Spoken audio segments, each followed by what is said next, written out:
আমি 10 বছর দিয়ে কি করবোটা কি আমি 10 বছর দিয়ে? আমি তো বলছি আমি এই কাজের জন্য নই। দেশে আমার দেশ পরিচালনা করা আমার দায়িত্ব না, আমার কাজ না। আমি জানি না এটা কিভাবে করতে হয়। আমি যেটা জানি সেটা করি। ইউনুস, ডক্টর মোহাম্মদ ইউনুস, আপনাকে আমাদের অনুষ্ঠানে স্বাগত জানাই। আপনাকে আরো জানিয়ে রেখি আমাদের সাথে আমাদের প্রযোজক আরাফাত এবং আমাদের যারা জার্মান কলাকুশলী আছেন তারা সবাই আপনাকে সালাম শুভেচ্ছা জানিয়েছেন। আমরা আপনাকে খুব ধন্যবাদ জানাই আমাদেরকে সময় দেওয়ার জন্য। আমিও সালাম জানাচ্ছি সবাইকে, অসংখ্য ধন্যবাদ সবাইকে, তোমার কলাকৌশলী এবং আরাফাত এবং তোমাকে এবং শ্রোতাদের সবাইকে সালাম দিচ্ছি। Thank you so much sir. আমি সরাসরি প্রশ্নে চলে আসি যে প্রফেসর ইউনুস, আপনি সাধারণত সাক্ষাৎকার দিতে চান না। অনেকে বলে থাকেন দেশি গণমাধ্যমে কথা বলতে আপনি স্বাচ্ছন্দ্য বোধ করেন না। এর কারণ হিসাবে কেউ কেউ বলেন আপনি প্রশ্নের মুখোমুখি হতে হয়তো পছন্দ করেন না, আবার কেউ কেউ বলেন কিছু না বলেও আপনি যে দুর্যোগের মধ্যে আছেন, বললে না জানি কি হতো। আপনার মন্তব্য একটু শুনতে চাই প্রফেসর ইউনুস। তুমি তো সবটা বলে ফেলেছো সমস্যাগুলো কি। কাজে এই হলো অবস্থাটা হলো, আমি বলছি দেশের কাউকে কিছু বলি এমন কথা তো নয়। বাইরে বিদেশেও যে সবাইকে যে সাদরে নিয়ে আসি তাও না, তাদেরকে অনেক শর্ত দিই আমার এই কথাগুলো লেখার ছাপানোর আগে আমাকে বলতে হবে, যাতে আবার এমন কোনো কথা শব্দ এমন থেকে না যে আমি আর বিপদের সম্মুখীন হবো। আমি শুধু বিপদ থেকে দূরে থাকার জন্য এটা করছি, কারণ আমি চারদিকে বিপদের মধ্যে আছি। কাজে কথা না বলা এটা একটা নিজেকে রক্ষা করার একটা সুবিধা আর কি। কত কম বলা যায় ততই হয়তো ঝামেলার থেকে বাঁচবো।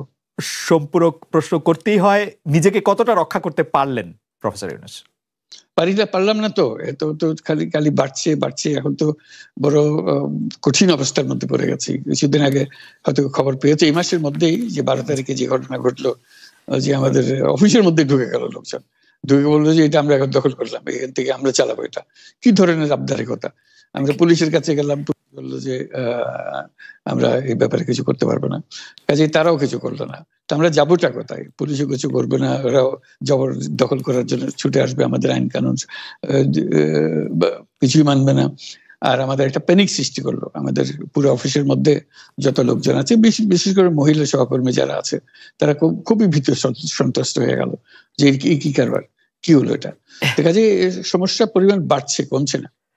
সমস্যা পরিমাণ বাড়ছে, কমছে না। আমি একটু পিছনে আদালতে আপনার বিরুদ্ধে রায় ঘোষণার পরে আপনি একটা প্রতিক্রিয়া দিয়েছিলেন। সেই প্রতিক্রিয়া আপনি বলেছিলেন যে বাংলাদেশের একটি কথায় আপনি এরকম বলেছেন যে বাংলাদেশের প্রতিটি নাগরিককে অন্যায়ের বিরুদ্ধে এবং গণতন্ত্র এবং মানবাধিকারের পক্ষে এক কণ্ঠে কথা বলার আহ্বান জানায়। অনেকে এইটাকে দেখছেন হচ্ছে এরকম করে যে আপনি গণতন্ত্রের পক্ষে লড়াইয়ে সামিল হতে বলছেন। প্রশ্ন কেউ করছেন, প্রশ্ন উঠছে, আপনি কি এইসব মামলা মোকদ্দমা থেকে মুক্তি পেতে এই সরকারেরই পরিবর্তন চাইছেন? খালেদ, তুমি কি গণতন্ত্রের বিরুদ্ধে নাকি? হঠাৎ এটা নিয়ে তো চিন্তিত। গণতন্ত্রের কথা বললাম আমার জন্য তুমি তো বলো যে তুমি বলবো যে আমিও তো আছি, কাজে আমাকে পৃথকভাবে বলতে হচ্ছে কেন? আমরা সেটাই বলতেছি। কাজে আমরা কেউ গণতন্ত্রের বিপক্ষে না, সবাইকে স্মরণ করিয়ে দেওয়া যে আমরা সবাই গণতন্ত্রের পক্ষে, মানবাধিকারের পক্ষে, আমরা ন্যায় নীতির পক্ষে, রুল অফ লর পক্ষে। এইগুলো না থাকলে জাতি হিসেবে আমরা টিকে থাকবো না তো। কাজে যখনই মনে হচ্ছে যেগুলো এখন ফরেন ওয়ার্ডস হয়ে গেছে, তাতে মনে হবে যে আমাদের সমাজ হিসেবে আমাদের দায়িত্ববোধ অনেক বেড়ে গেল। এগুলোকে প্রতিষ্ঠিত করা, সোচ্চার করা, মুখ ফুটে বলা, এটা সবাইকে বলতে হবে, মুখ ফুটে বলতে হবে। আমার বিরুদ্ধে অভিযোগ হলে আমি বলছি না বলে, আপনি বলছেন না কেন? একবার বলে এখন তোমার প্রশ্নের সম্মুখীন হয়ে গেলাম। অনেকে বলছেন না, আপনি তো শতবার শতমুখে গণতন্ত্রের কথাই বলবেন, আমাদের সবারই বলা উচিত। কিন্তু প্রশ্নটা এমন ভাবে তোলা হচ্ছে যে আপনি আসলে আপনার রায় ঘোষণার পর আপনি বলছেন গণতন্ত্রের কথা, মানবাধিকারের কথা। অনেকে বলছেন যে এই কথা কি আসলে যেহেতু ব্যাপারটা আপনার উপরে আসলো তখনই আপনি আসলে বললেন কিনা, নাকি আপনি আসলে বলতে চানও না, আপনি আগে যেরকম বলছেন? হতে পারে, মুখ যখন বন্ধ থাকে কোনো কথাই বলা হয় না। এখন যখন মুখ খোলার সুযোগ হয়েছে, সামনে ক্যামেরা নিয়ে দাঁড়িয়ে আছে, মাইক্রোফোন দিয়ে দাঁড়িয়ে আছে, কথা বলছি, কাজে মনের কথাটা বললাম আর কি। যেটা মনে ছিল বলা হচ্ছিল না সেটা বললাম। এটা আমার ধারণা এটা সবারই মনের কথা, সেটাকে প্রকাশ করা। তারাও তারাও চায় যে তারা বলুক, আমি বললে তাদেরও মনে সাহস আসে যে উনি বলছেন যখন আমরাও বলতে পারবো। প্রফেসর ইউনূস, আপনি যখন বলছেনই তখন আমি এই কথাটাকে একটু ইলাবোরেশন আপনার কাছ থেকে আশা করতে পারি, যে আপনি যখন বলছেন যে গণতন্ত্র মানবাধিকারের পক্ষে এক কণ্ঠে কথা বলার আহ্বান আপনি জানাচ্ছেন, আপনার কাছে কি মনে হচ্ছে যে গণতন্ত্র মানবাধিকারের পক্ষে এখন বহু পক্ষ বহু কণ্ঠ, এটা আসলে এক কণ্ঠে কেউ বলতে পারছে না বা সাহস পাচ্ছে না বা বলছে না, এরকম আপনার মনে হচ্ছে কিনা? আমার মনে হচ্ছে তাই, কারণ বলতে পারছে না তো, মুখ খুলে সব গণতন্ত্রের কথা বলতে পারছে না, কাজে সেটা বলা, এক বাক্যে বলা, পরিষ্কার কণ্ঠে বলা, এটা আমাদের সবার দায়িত্ব, তো জাতীয় দায়িত্বটা, যে না হলে গণতন্ত্র বলে কিছু থাকবে না আমাদের জন্য, আদৌ গণতন্ত্র বলে কিছু থাকবে না। একটা প্রশ্ন করি যে বর্তমান সরকার আরো স্পেসিফিক ভাবে বললে, প্রধানমন্ত্রী শেখ হাসিনা স্পষ্টতই আপনাকে অপছন্দ করেন, অনেক কিছুর জন্য আপনাকে দায়ী করেন, পদ্মা সেতু এবং এই সেই। এর কারণ কি বলে আপনি মনে করেন? আপনাকে কি তিনি তার প্রতিদ্বন্দ্বী মনে করেন, নাকি সত্যি তার কাছে এমন কোনো তথ্য রয়েছে যে আপনার বিশাল কোনো রাজনৈতিক অভিলাষ রয়েছে? আপনি কি রাজনৈতিকভাবে তার প্রতিদ্বন্দ্বী হয়ে উঠছেন বলে তিনি আপনাকে অপছন্দ করছেন, না কি কারণে, আপনার কি মনে হয়? আমার মনে হয় উনি মনে করেন যে আমি দেশের সর্বোচ্চ ডাকু, সন্ত্রাসী, কিংবা আমি অপরাধী, আমি সেরা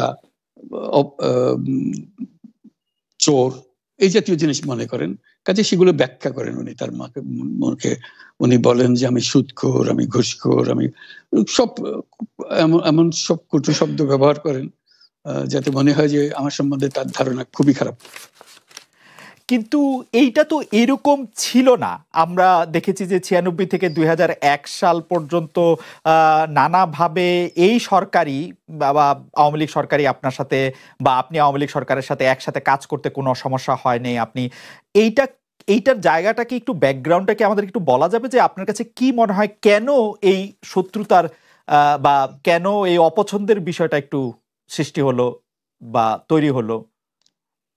যেই হোক, এটা আমার তরফ থেকে হয়নি, আমি তাকে যথাযথ শ্রদ্ধা করে নিয়ে গেছিলাম আমাদের মাইক্রোক্রেডিট সামিটে ওয়াশিংটন ডিসিতে, আমাদের প্রধান অতিথি করে নিয়ে গেছি, সবাই সম্মান করেছে, কারণ এই মাইক্রোক্রেডিটটা তখন পৃথিবীর সামনে আসছে, বড় আকারে আসছে, এবং এটা বাংলাদেশের অবদান হিসেবে সবাই স্বীকৃতি দিচ্ছে।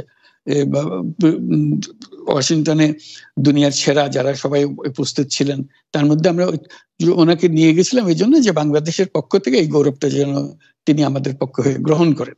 উনিও রাজি হয়েছেন, উনিও গেছেন, করেছেন। কাজে এটা স্বাভাবিকভাবে এই সম্পর্ক থেকে যাওয়ার কথা ছিল, কিন্তু কি কারণে এটা ঘাটতি হতে আরম্ভ করলো বুঝতে পারলাম না। কিছুদিন পর থেকেই ওনার আচরণ এবং তার শব্দ পরিবর্তন হতে আরম্ভ করলো, এমন পরিবর্তন হলো এখন আমাকে চোট বদমাইশ ছাড়া আর কোনো বিষয়ে উনি মনে করেন বলে মনে হয় না আমার কাছে। আসলে এটা নিয়ে কথা বলাটা একটু বিব্রতকরই, কিন্তু কেউ কেউ এটা বলে থাকেন যে বিশেষ করে যে 2007 সালে যে 111 সরকার আমরা যাকে বলি, তাদের যে বিরাজনীতিকরণের একটি চেষ্টা, সেই চেষ্টার মধ্যে আপনার অংশগ্রহণ আছে কিনা? যদিও বারবার বলা হয় যে আপনি আসলে সেই ক্ষমতাটা দখল করতে চেয়েছিলেন, অথচ আমরা উল্টা শুনেছি, আপনার মুখেও শুনেছি, যারা ওই সময় কুশলভ ছিলেন তাদের মুখেও শুনেছি যে আপনাকে আসলে অফার করা হলো, আপনি সেটি ফিরিয়ে দিয়েছিলেন। কিন্তু কেউ কেউ আবার বলে থাকেন আপনি একটা লম্বা সময়ের জন্য চেয়েছিলেন। এইটি কি একটা কোনো কারণ হতে পারে? এই ব্যাপারটিকে আমাদের দর্শকদের জন্য মানে বা ইয়েদের জন্য একটু আপনি পরিষ্কার করবেন যে আপনি আসলে রাষ্ট্রের সর্বোচ্চ ক্ষমতায় বা রাজনীতির জায়গায়, দেশ পরিচালনায়, সেগুলিতে আপনি আসলে আসতে চেয়েছিলেন কিনা, চান কিনা, বা ওই জায়গা থেকে? যদি চাইতাম খালেদ, যদি চাইতাম, তখন যখন মিলিটারি আমার বাসায় এসে বসে রইল সারা রাত আমাকে রাজি করানোর জন্য, আমি তো লুফে নিতাম। রাজি করানোর জন্য বসে থাকতে হবে কেন? আমি যদি ক্ষমতাই চাইতাম, বলে আর চলেন চলেন, কি করতে, কি কোন জামাটা পড়তে হবে দেখিয়ে দেন, এখনই যাচ্ছি। আমি তো সেটা করিনি, তাদের সঙ্গে তর্ক করেছি, সারা রাত ধরে তর্ক করেছে যে না ভাই আমাকে দিয়েন না, আমি এই কাজের উপযুক্ত না, আপনারা অন্য লক্ষ্য যান। তারা আমার উপরে মন ঠিক করে ফেলেছে আমাকে নিতে হবে। আমি বারে বারে বলতেছি তাদেরকে, তারা নিরাশ হয়ে ফিরে গেল, বললো যে সকালবেলায় আবার আসবো, সকালবেলায় আসলে তখন আপনি আমাদেরকে বলেন যে রাজি আছেন। আমি বললাম না, সকালবেলা আসলে একই কথা পাবেন, কারণ আমি তো এটা এমন কিছু না যে মনের মধ্যে সন্দেহ রেখে, দ্বন্দ্ব রেখে আপনাদেরকে বলছি, অত্যন্ত পরিষ্কার ভাবে আপনাদের কাছে বলছি।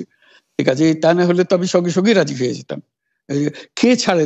আপনাকে দেশের পুরো সরকারের প্রধান হবার জন্য আহ্বান জানাচ্ছে, বাংলাদেশে এরকম কয়জন মানুষ আছে বলবো যে না আমি এই দায়িত্ব গ্রহণ করব না?